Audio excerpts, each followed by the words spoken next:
karena memang ini sudah kita agendakan wabil khusus peserta SBP ya. Bu Feni nggak peserta SBP saya undang biar ikut hadir karena satu ikut SBP harus keluarin duit ya enggak? Ya. Kedua waktunya mungkin ya tahu sendiri kalau hari Ahad kan layanin suami kalau harus ditinggal gitu kan, karena suami kerja Senin sampai Sabtu, jadi hari Ahad hari keluarga. Tak masalah, jangan khawatir karena insya Allah saya juga beserta tim ya siap untuk mendampingi, membimbing dan insya Allah sampai kita semua bisa sukses bareng ya. Amin. Dan kita ingin menjadi 1% dari populasi yang ada di dunia ini ya, bukan hanya di Indonesia tapi di dunia.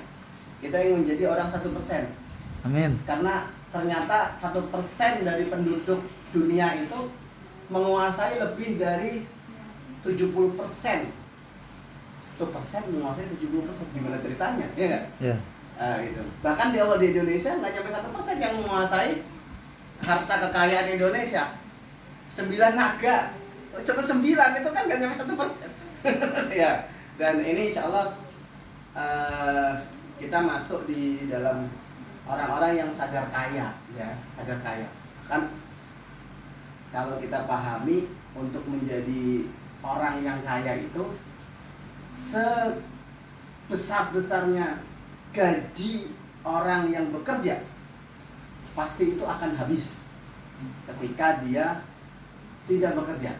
Artinya gini, kalau hari ini penghasilan kita hanya ditentukan oleh effort kita, contoh siapa? Ya tadi Pak Anto sebagai ASN kan bekerja, ada teman-teman sebagai buruh pabrik karyawan, ada teman-teman yang sebagai pedagang. Artinya kalau saya jualan, artinya kalau saya kerja, saya dapat duit. Nah, dikatakan bahwa ya kalau penghasilan itu hanya ditentukan dari effort saya, maka segede-gedenya penghasilan saya ya itu tidak menjamin masa depan saya dan saya tidak termasuk orang 1%. Gitu. Artinya apa? Artinya setiap kita pasti banyak urusan. Tiba-tiba kita nggak bekerja, tiba-tiba kita nggak bisa jualan, tiba-tiba kita sakit, kita nggak bisa kerja, kita nggak bisa jualan. Pada saat kita nggak kerja, pada saat kita nggak jualan, kita nggak dapat Hasil. duit. Sementara pengeluaran jalan terus nggak? Jalan. Nah, disitulah Bapak Ibu, sahabat-sahabat semua ya, sebesar, segede-gede berapapun penghasilan kita, itu akan habis ketika kita kemudian tidak bisa menarik uang dari diri kita. Karena uang itu hanya bisa kita hasilkan sendiri. Nah, makanya Bapak Ibu kita ajak berubah. Gitu ya. Ada buku saya yang satu, lumayan lah ya. Kita harus merubah isi kepala kita. Karena kita sudah tahu masalahnya. Kan masalah itu tadi ya. Oh, berarti saya kalau udah nggak bisa jualan, berarti saya nggak ada pemasukan. Sementara pengeluaran jalan terus. Makanya hari ini kalau penghasilan saya gede hanya dengan penghasilan kerja sendiri saya, maka ketika saya nggak bekerja, penghasilan yang segede itu akan stop, akan berhenti. Pak Anto kerja di perusahaan, posisi direktur, gajinya 100 juta. Begitu stop, nggak bekerja lagi, 100 juta kan nggak didapat, benar nggak? Enggak. Nah, sementara pengeluaran jalan terus. Nah, makanya di sini ada ternyata cara menjembatani supaya kita bisa terlepas dari belenggu ini. Nah, gitu. Caranya apa?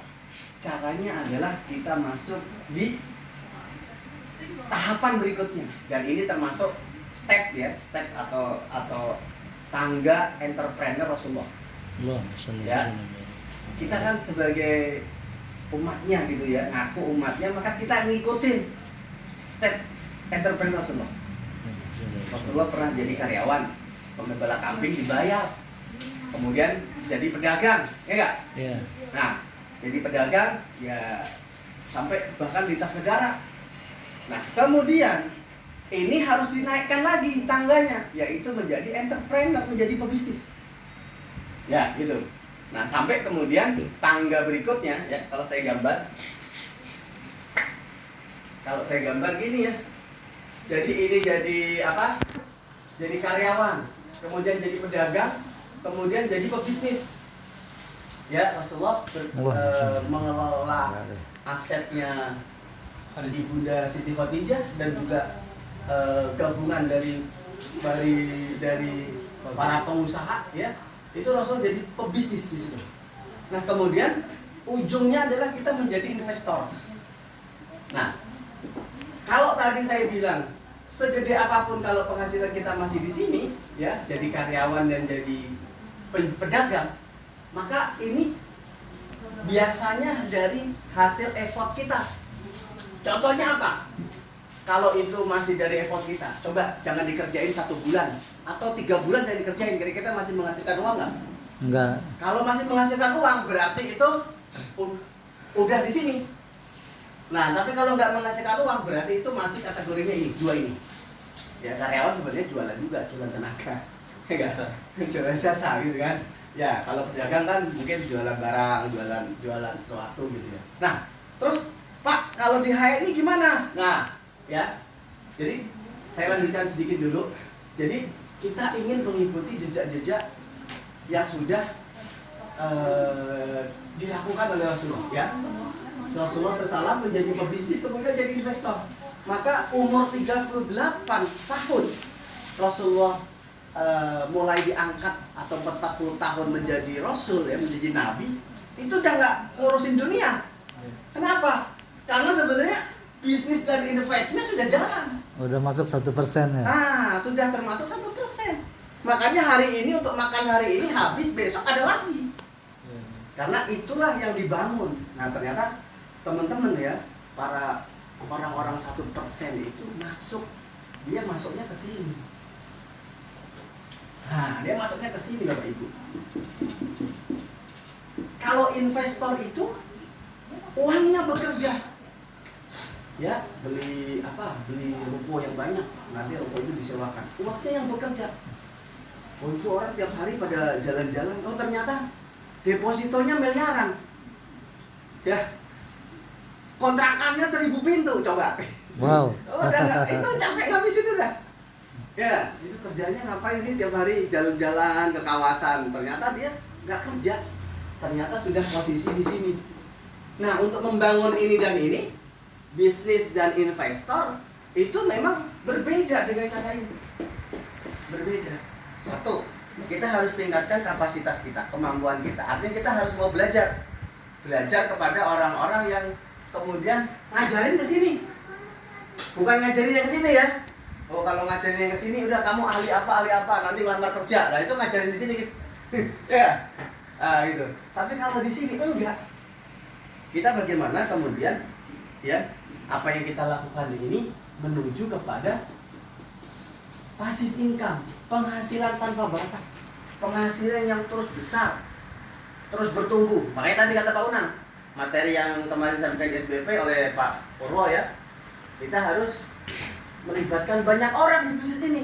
Makanya perlu daftar nama orang-orang yang kita harus kenalkan bisnis ini. Nggak ada omset yang besar kemudian hanya kita doang yang belanja ya Bu ya. Kalau kita doang yang belanja omsetnya gimana? Iya Pak, saya udah kenalin, tapi orang-orang yang sudah gabung belum ada yang belanja. Berarti kurang banyak yang dikenalin. Oh gitu ya, kurang banyak ya. Terus berapa banyak? Sebanyak-banyaknya. Sampai kemudian ada 1000 orang yang sama kayak saya. 1000 orang yang kemudian mereka sepakat belanja 600-700 ribu, 200 poin kayak saya. Oh, itu udah kelihatan hasilnya. Kalau ada 1000 orang, dia belanja 600 sampai 700 ribu di produk-produk HNI, ya udah nggak usah kita paksa deh, dia pokoknya belanja sendiri-sendiri aja, kemana aja, nggak harus belanja lewat kita, karena kita bukan pedagang, kita pebisnis. Dia belanjanya kemana aja, yang di Semarang belanja di Semarang, yang di Jakarta belanja di Jakarta, yang di Padang belanja di Padang, yang penting belinya produk HNI, gitu kan? Enggak?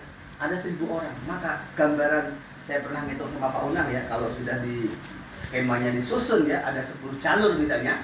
Karena awalnya saya sendiri, kemudian saya ngajak 10 orang masing-masing ngajak 10 orang, akhirnya ada 100 100 ini akhirnya ngajak 10 orang, akhirnya jadi 1000. Dan 1000 ini saya hitung mereka itu semuanya jalan gitu ya. Maka 1000 orang kali 200 poin ya. Itu ketemunya 200.000 poin. Maka Bapak Ibu, kalau ini 10 jalur ya, kita dapat minimal 20%. 20% kali 200 itu kan 200 juta sebenarnya. Iya, 20 juta. 20 juta itu minimal. Bahkan kita bisa sampai 30%. Ya, 25-30% bisa. Makanya saya sering sampaikan, hari ini kita membangun bisnis di HNI bukan tanpa alasan. Kita ingin bahwa ke depan itu ya aktivitas yang sekarang kita lakukan, karena mungkin hari ini kita masih punya gaji ya, karena sebagiannya kan masih sebagai karyawan, sebagiannya masih bisa jualan gitu ya. Gak apa-apa. Tapi ayo sama-sama kita cicil. Kita lakukan di area ke kanan ini, bukannya ke kiri. Gitu kan? Untuk apa? Karena kita punya kekurangan-kekurangan. Kita punya keterbatasan. Keterbatasan bahwa suatu saat kita nggak bisa jualan lagi. Suatu saat kita nggak bisa jadi karyawan terus. Coba kira-kira kalau ASN umur 55 tahun udah suruh pensiun kan? Kayak karyawan di pabrik kan? 58 kalau ASN ya. Kalau karyawan di pabrik 55. Kita sih masih butuh, kita sih masih pengen. Tapi perusahaan sudah nggak butuh, nggak menginginkan. Pengennya yang masih baru lulus, yang energik, yang tenaganya masih kuat dan nggak banyak tuntutan gitu ya. Itu umur 55 kan anaknya udah banyak gitu kan. Tunjangan keluarganya gede. Sementara mau dipaksa, ya namanya udah sepuh ya gitu kan, tenaganya udah nggak ada. Maka perusahaan juga udah pengen nyari yang apa namanya, yang lebih energik, yang lebih potensial, yang lebih menguntungkan bagi mereka. Nah, pada saat itulah kalau kemudian kita sudah sampai fasenya di sini, kita sudah bangun bisnis, ya alhamdulillah kita karena sudah bergabung di HNI dan HNI ini adalah bisnis, ya bisnis yang bisa menghasilkan angka-angka besar, ya maka bismillah 1000 orang kali 200 poin, belanja 600 sampai 700 ribu ya, itu penghasilan kita minimal 20 sampai 40 juta. Masih menarik nggak? Kalau kemudian kita udah aki-aki umur 55 tahun, udah mau nikahin anak gitu ya, bahkan ya udah siap-siap, tapi kita masih dapat penghasilan gitu. Yang mana penghasilan itu kita sudah rancang, kita sudah mulai 5 tahun, 10 tahun yang lalu. Hari ini, gitu kan. Kan pensiunnya masih 10 tahun lagi, masih 15 tahun lagi. Berarti kan kita sudah rancang 10 tahun, mungkin 15 tahun yang lalu hari ini.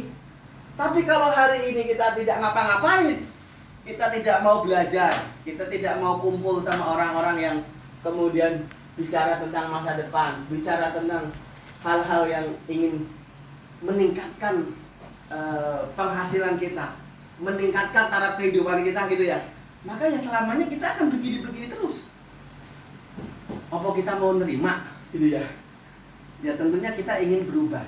Saya ingin memberi sedekah atau kontribusi yang terbaik buat mungkin di sekitar kita. Ada pembangunan masjid, kita pengen nyumbang yang banyak, ya nggak? Ada santunan anak yatim yang setiap tahun diadain tuh. Kita pengennya nggak setiap tahun, tiap bulan, gitu kan? Ada pembangunan yang lain, ya ada musola, ada madrasah, ada ini. Kita pengen berbagi, bahkan dengan keluarga, dengan saudara mungkin yang masih membutuhkan. Kita juga pengen memberikan kontribusi. Tapi kenyataannya buat sendiri aja masih kurang, belum cukup ya. Masih bingung, masih ini. Nah, makanya di situ Bapak Ibu ya. Kalau terkait sistem ya, kan tadi Pak Unang cerita, ini mah gampang, mudah. Sekarang itu temanya adalah bagaimana terkait dengan kita kalau sudah gabung HNI. Apa coba alasan Bapak Ibu kenapa sih gabung HNI? Nah ini yang penting nih. Lebih dari kemudian memahami ada manajer SMEM, nah itu mah sebenarnya dibaca juga bisa, ya enggak? Tapi lebih pada esensi bahwa kita ini kenapa kita gabung HNI. Nah, kalau kemudian jawabannya itu kemudian kuat, sebagaimana alasan yang mungkin tadi saya sampaikan, Pak, saya kan pingin ke depan itu saya sudah nggak punya mungkin saya udah pensiun, mungkin saya sudah nggak bisa jualan lagi, nggak bisa jadi karyawan lagi, tapi saya masih bisa dapat penghasilan, gitu.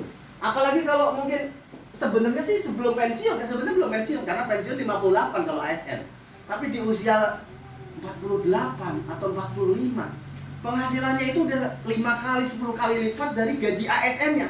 Kira-kira pengen pensiun dini nggak? Nah itu. Oh saya pengen pensiun dini Pak, gitu. Boleh nggak? Ya boleh aja, nggak dilarang. Wong di sono juga kerja juga nyari duit dan di sini duitnya lebih banyak gitu kan. Dan itu sah-sah saja bagi kita, ya kan? Makanya Bapak Ibu ya bagi teman-teman ya itu coba apa 10 alasan yang utama kenapa saya memilih bisnis HNI. Kenapa saya bergabung dengan HNI ini? Kenapa? Kalau kita bisa menjawab dari pertanyaan ini, maka insya Allah Bapak Ibu, ini akan membuka ya wawasan, pengetahuan, dan kemudian apa yang kita inginkan di HNI ini akan segera tercapai. Amin. Tapi kalau alasan kita bergabung di HNI ini, alasannya nggak ada, tujuannya nggak ada. Nah terus mau ngapain? Yang penting kelihatan sibuk aja Pak saya. Yang penting kalau ini saya ikut-ikutan lah, siapa tahu nanti saya bisa sukses. Nah gitu. Nggak ada sukses yang kebetulan itu tiba-tiba ujuk-ujuk. Sukses itu perlu proses. Ya perlu kumpul seperti ini, ya.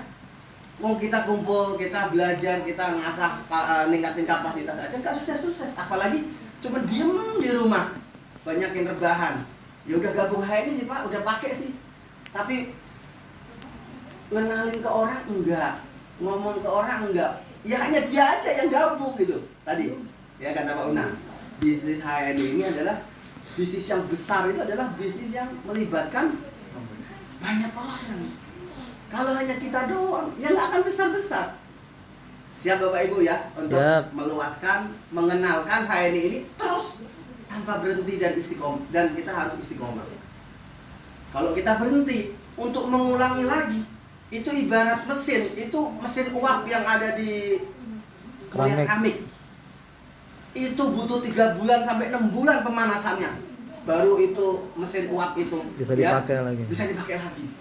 Makanya mesin uap itu bertahun-tahun nggak pernah mati. Jadi apa namanya, Pak Muhyiddin ini 3 tahun beliau berhenti. Gabung, semangat, jadi stokis, manajer, pakai, ya jadi manajer, udah hilang.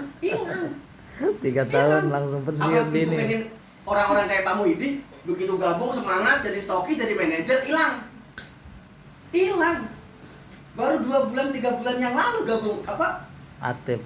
Mulai nanya-nanya lagi, itu ID saya masih aktif gak gitu? Ya. Atau pengen punya mitra, begitu gabung udah gak aktif lagi sampai sekarang. Gak aktif lagi.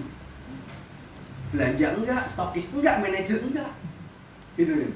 Atau pengen yang seperti apa?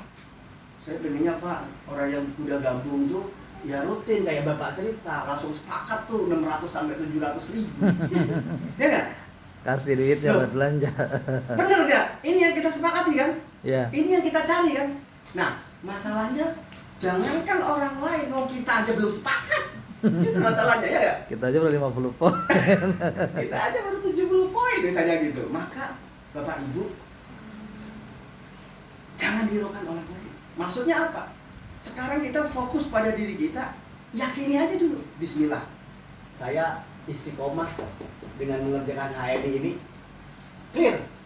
Istilahnya kalau kita kan buka toko ya. Punya omset 600 sampai 700 ribu satu bulan, produk-produk HNI sudah standby di rumah saya. Awal bulan pekan pertama 200 poin udah oke.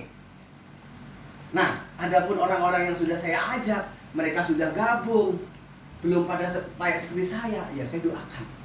Saya doain setiap selesai sholat, semoga Allah bukakan pintu hatinya.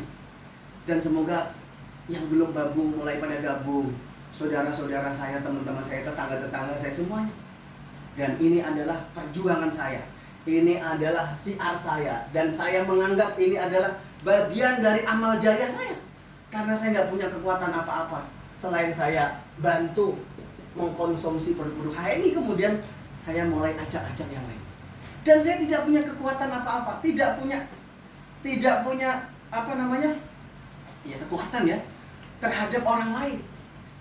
Karena pada dasarnya hati-hati mereka itu ya Allah yang menguasai. Dan saya hanya memohon sama Allah agar Allah mau membukakan pintu hatinya, agar Allah Amin. membukakan kemudahan-kemudahan buat saya. Makanya Bapak Ibu, kita jangan terlalu menaruh perhatiannya itu sama orang, jangan. Nah, kalau kita apa namanya inginnya kepada orang, khawatir kecewa. Terus ke siapa? Ya kita harus benar pondasinya. Kita hanya bersandarkan sama Allah Subhanahu wa taala. Kalau orang itu nggak aktif misalnya, tiba-tiba berhenti, tadinya aktif, udah stokis, manajer, berhenti. Ikut down. Maka kemudian karena kita sudah bersandar sama Allah, saya yakin Allah punya skenario lain. Allah punya cerita lain, dan insya Allah itu akan yang terbaik buat saya. Saya yakin Allah akan menghadirkan orang-orang lain dan lebih banyak lagi, lebih baik lagi ya daripada beliau. Wah, itu daripada mereka. Itu aja udah. Amin. Apa bener Pak? Nah, jangan ditanya. Kita udah punya keyakinan gitu. Nah, bener Pak. Nah, itu jadi pudar lagi. Ya. Kan ini merupakan bagian dari keyakinan kita. Nah, jadi kalaupun misalnya saat itu saya nganterin produk beliau nih, ya hari Jumat ya saya. Malam-malam lah. Enggak lah, siang lah. Malam, ibeng malam habis Iya. maghrib. Itu saya nganterin produk ke beliau berdua, saya soperin kan ke Rawalumbu. Alhamdulillah. Kemana nih orang ya? Tapi kemudian saya nggak berfokus sama orang. Ya Allah, ya. Ya kita doakan aja. Kalau memang dia masih rezeki saya, ya insya Allah akan Allah hadirkan. Dan ternyata tidak hanya beliau, banyak kisah-kisah mitra-mitra saya yang kayak beliau. Termasuk Pak Unang tadi. Ya, termasuk Pak Unang itu 8 tahun beliau. 8 tahun. Kalau Pak Muhyiddin kan baru sampai manajer, Pak Unang itu sampai ED. Bareng saya. Pensiun. Kerja keras. Cuti. Dari ED, udah ED hilang. Coba. Kemana ini? Oh ternyata bisnis yang lain. Ya gak? Terus saya gimana? Ya. Bagi saya oke, gak masalah. Itu hak beliau. Saya tidak punya kuasa terhadap orang lain. Jangankan terhadap orang lain ya, terhadap istri saya aja saya nggak punya kuasa. Bahasanya gitu. Iya. Saya hanya punya kuasa terhadap hati saya, keyakinan saya, dan pikiran saya. Itu satu-satunya kekuasaan setiap orang yang ada di dunia ini. Ya nggak? Coba, istri saya ngomel-ngomel ke saya, berhenti gitu ya. Ya mungkin bisa jadi berhenti, tapi kalau dia masih tetap ngomel kan itu hak dia, bukan artinya saya nggak punya kuasa. Itu kan dulu saya pernah cerita ibarat lingkaran besar, lingkaran kecil.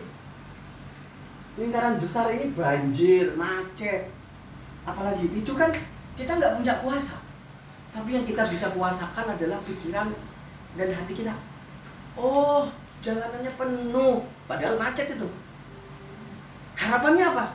Allah penuhkan rezeki kita, Allah penuhkan impian-impian kita, penuhkan segala cita-cita kita. Nah gitu. Coba kalau jalannya macet, biar macetlah usaha kita, biar macetlah. Nah gitu kan. Jadi saya langsung merubah, dan lingkaran kecil inilah kekuasaan saya. Lingkaran besar bukan kekuasaan saya. Lah udah macet mau diapain coba? Tabrak-tabrak mobil, oh malah tambah diomelin orang gitu ya gak? Tambah macet. Tambah macet nanti ya kan? Gitu. Termasuk misalnya ya kita mau ke Tambun, pasar induk itu banjir misalnya kan, dan sering gitu ya. Terus gimana gitu? Jalanannya macet, banjir gitu. Maka saya langsung merubah yang ada di pikiran dan keyakinan saya. Alhamdulillah ya Allah. Ya enggak? Ya banjirnya cuma segini, nggak sampai banjir kayak Nabi Nuh. Ya, mati semua kita. Walaupun tuh banjirnya luar biasa gitu ya. Oh, bau yang ada di pasar induk tuh keluar semua gitu. Wah, pernah ngerasain nggak? Nah, kalau belum pernah nanti sewaktu-waktu ya. Tapi jangan. kayaknya udah enggak. Jangan. Iya. Apalagi yang di film Mutiara itu kan, kalau hujan dari Bogor tuh, udah rumah-rumah udah segini aja. Dan itu apa namanya? Bagi kita ya, yang terpenting adalah hati kecil ini, lingkaran kecil ini. Gitu. Nah, maka hari ini kalau saya masukkan dalam bisnis HMI ya, maka hal itu terjadi pada banyak orang, semua orang. Hanya kemudian kekuatan ini hanya milik kita yang bisa mengendalikan. Ya udah, apa-apa Pak Muhyiddin mau refreshing dulu kemana? Ya, mungkin dia lagi belajar di sana. Nanti dapat ilmu banyak, bisa kemudian kebuka, bisa dipakai ke sini. Dan itu terbukti Pak Unang dapat ilmu dari bisnis macam-macam. Dan hari ini beliau termasuk coach ya, kalau di HNI itu yang kemudian bisa menceritakan bisnis-bisnis model yang lain di tempat lain. Karena beliau pengalaman di sana. Coba kalau beliau sama saya terus ya, sama-sama cover saya ya kan. Dan saya itu nggak tahu gitu. Saya akhirnya belajar banyak dari beliau kan gitu. Model binary itu begini, oh bonusnya begini dan sebagainya. Dari beliau. Ya. Dan apa namanya? Ya kita syukuri aja, kita terima. Terima, syukuri, udah lepaskan. Apapun masalahnya, apapun kejadiannya, apapun modelnya, terima, syukuri, lepaskan. Istri ngomel-ngomel, ya terima aja. Ya namanya istri orang marah kan. Apalagi kita udah tahu kita yang salah gitu ya. Kalaupun kita yang benar, maka garis kebenaran itu harus dipakai. Garis kebenaran itu adalah saya yang salah, kamu yang benar. Pakai aja itu. Saya yang salah, Anda yang benar. Anda yang benar. Itu rumus. Pokoknya kalau ibu lagi berantem sama suami, pakai rumus itu, pakai jurus itu, udah Damai. selesai. Oh ya deh Pak, ayah bener, saya yang salah, ibu yang salah. Udah itu. Oh itu saat itu langsung berhenti. Resep. Resep itu. Judulnya apa tadi? Garis kebenaran. Ya. Dan itu satu gang RT saya udah saya ajarin. Satu gang rumah saya udah saya ajarin dia ini. Iya nggak? Seringkali kan ribut tuh. Anaknya kenapa, kesinggol apa, orang tuanya ikut-ikutan. Wah, ribut tuh. Ya nggak? Maka jurus ini harus dipakai oleh semua orang. Saya yang salah, Anda yang benar. Nanti dia juga sama. Oh ya Pak, saya yang salah Pak, Bapak yang benar. Kira-kira gimana jadinya? Rangkulan kan? Adem kan? Nah itu. Bisnis juga kita harus memakai itu. Ya Pak, mitra-mitra saya direkrut sama orang. Gimana gitu? Oh bisa jadi kita salah. Kita nggak pernah ada perhatian. Kita nggak pernah silaturahmi. Kita nggak pernah telepon. Oh sering Pak, saya itu sering telepon, saya itu bahkan dia itu aktif, tapi nggak tahu ya kenapa dia itu. Ya pasti ada hal-hal yang mungkin kita belum tahu, pasti ada. Oh bisa jadi sama orang itu dimodalin, sementara saya nggak pernah modalin, ya nggak? Akhirnya dia ikut sana tuh. Ya bisa. Ya nggak? Bisa jadi kan? Ya makanya udahlah, gue yang salah deh. Udah, semoga kamu sukses aja di sana. Nggak apa-apa, nggak gabung saya nggak apa-apa. Semoga Allah ganti yang lebih banyak dan lebih bagus daripada kamu. Selesai. Apa yang perlu diributin? Nggak ada. Pak, untuk rekrut dia itu Pak, saya untuk berjuang, udah ongkos, udah waktu, udah ini. Ya kalau ibu atau kita mempermasalahkan terus, kita akhirnya makin down, ya nggak? Sementara bisnis ini harus terus berjalan. Udah akhirnya kita hilang, malah kita yang jelek, malah kita yang makin nggak bagus. Itu ya? Ya. Jadi ternyata Bapak Ibu, kalau saya simpulkan dari sekian banyak cerita saya, intinya ini sebagai kata penutup ya, kalau udah penutup nih udah siap-siap mau selesai nih ya. Ya. Intinya adalah sehebat apapun kita, sekuat apapun kita, dan sepintar apapun kita, ternyata dalam bisnis itu yang diperlukan adalah sikap yang baik atau Attitude. good attitude. Pinter tapi attitude-nya nggak bagus. Attitude itu sikap ya. Tadi bagaimana merespon itu kan sikap. Kalau dia pinter, keren, bagus tapi attitude-nya jelek, maka suatu saat bisnisnya akan bubar, hancur dan sebagainya. Kayak gitu. Tapi kalau hari ini kita belum paham, kita masih kuper, kita masih belajar ini ngitungnya gimana, tapi kita nggak bisa. Tapi sikap kita adalah sikap-sikap yang baik. Positive thinking ya, mau belajar, kemudian selalu dekati mentor gitu ya. Pokoknya kita selalu memberikan apresiasi, kita menerima, bersyukur, dan tadi ya pokoknya selalu kita lepasin sama Allah, attitude kita bagus, maka Bapak Ibu yang nggak bisa tadi, ya, yang kemampuannya itu terbatas, maka suatu saat itu akan besar. Amin. Dan ini sudah banyak yang membuktikan, termasuk saya menjadi salah satu saksi. Ya, ada banyak beberapa orang yang di awal ngerjain HNI itu luar biasa, tapi sikapnya nggak bagus, poin nggak pada diinputin semua buat dia, gitu kan? Terus pokoknya mitra-mitra nggak diajarin dengan cara yang benar, wah akhirnya dia terpuruk sendiri. Meskipun di awal tuh hebat banget, omsetnya langsung gede, langsung wah orang terpana dan sebagainya. Tapi ingat ya, apalagi kita attitude-nya nggak bagus, melakukan kecurangan-kecurangan di HNI. Wah itu, di HNI itu keren banget. Karena memang kita bisnis di sini ternyata tidak hanya sekedar bisnis. Tuntunan kita ya yang kita ikuti panduannya ya Rasulullah SAW. Allah Rasulullah. Gitu. Makanya tadi pondasinya ini harus clear dulu sama kita. Kalau kita masih senang di sini, kita ajak ke sini, ya nggak nyambung, ya. Maka kita harus segera, walaupun kita masih kerjain di sini, tapi di sini mulai dicicil. Nah itu yang benar, ya. Nah gitu. Pak, saya belum ninggalin karyawan nih Pak. Ya nggak apa-apa, kerja aja.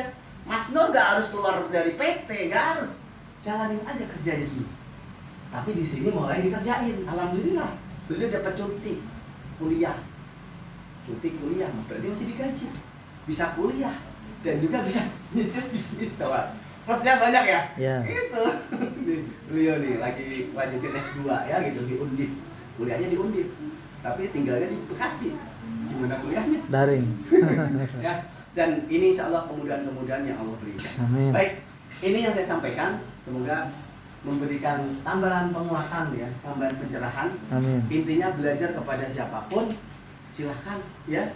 Ya wabil khusus di sini insya Allah sudah banyak meter-meter. Enggak harus hari ini. Enggak harus, kalau memang Pak saya atau mungkin kalau ibu-ibu dengan istri saya ya, Bu Devi saya pengen belajar. Jadi yang ngotot itu adalah kita, saya gitu loh. Jangan ini ditarik-tarik. Pukul ya gitu ada ya. Ini dan setidaknya Bapak Ibu satu pekan itu minimal kita ngecasnya sekali. Kalau HP itu sehari sekali dicas. Kalau coba punya HP sehari nggak dicas, Habis baterainya. oh HP saya keren Pak, 7 hari 7 malam kuat gitu ya. Berarti HP-nya pakai itu, pakai aki ya, yang mobil tuh ya. Gitu. Kalau HP biasa-biasa, apalagi HP yang RAM-nya tinggi ya, itu 4 jam, 5 jam udah habis baterainya. Maka kita juga sama. Karena kita mobilitasnya tinggi, ya ibaratnya HP itu RAM-nya tinggi. Makin tinggi mobilitas kita, maka kita harus makin banyak ngecas. Kalau mobilitas tinggi nggak dicas, wah bahaya tuh. Soak nanti ya.